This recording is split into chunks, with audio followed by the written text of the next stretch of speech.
There's a brother that I knew him before Islam. He's from South London just like me.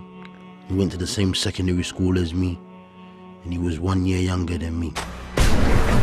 Before the deen, he was a pretty bad individual, had a bit of street cred, known to do bad things. All praise to Allah subhanahu wa ta'ala. Allah guided him to Islam.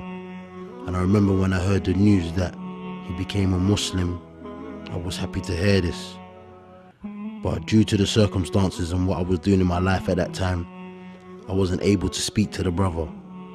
So a year or two went past, and then one day a brother called me and they got into a little situation, so I went to meet the brothers.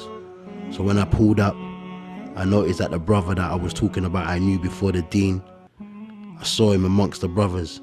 So obviously when I saw him, I gave him a big smile, gave him a hug, and I said, I'm so happy to hear that you're Muslim.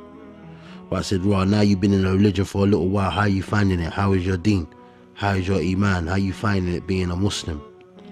The brother said to me, I love Islam, I love the deen, but to be honest with you, I'm struggling. I'm finding it hard, it's not easy. I'm trying my best, but I'm going through the trials and tribulations, I'm going through the fitna. So I said to the brother, at the end of the day, don't make shaitan play with your head. We're all going through this trials and tribulation. We're all struggling out here. I've been Muslim longer than you and I'm still struggling, I'm still finding it hard.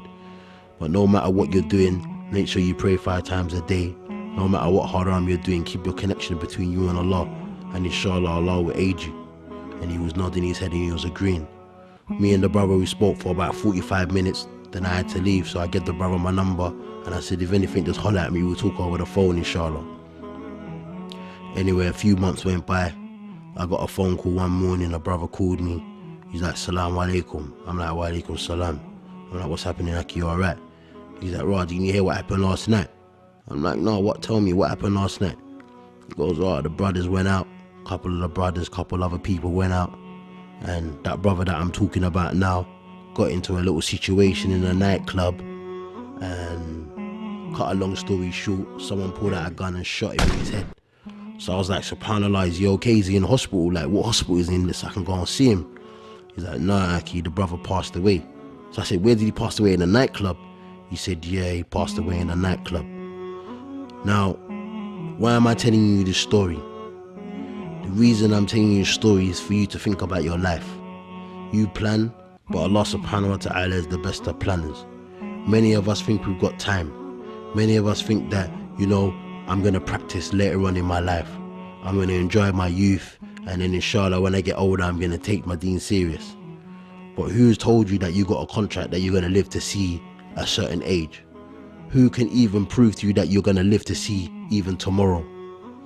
So as a Muslim, we need to think and be careful and realize our purpose of life. Another thing we have to remember is that, subhanallah, I'm sitting here doing this reminder today, 4 years on, and wallahi, I completely forgot about the brother, and nobody don't talk about him. So there's another thing that we need to think about. You could be the man today, everyone knows you, everyone's phoning your phone, but once you pass away, life goes on, people move on. So you need to think about your life. Think about the people that you're spending your time with. Think about the people that you choose to be your companions, because at the end of the day, they're your companions today, and tomorrow they could be your enemies. Now, many people on the street are going through the street life, going through the struggle, and many brothers as well are going through the same kind of hardship. But we haven't got that as much as excuse as the other people, because we've got the best example. We've got a role model to look up to, the Prophet Muhammad sallallahu alaihi wasallam. As a Muslim, we can't make no excuses. We've got guidance, but it's whether we want to choose to accept and take the guidance or not.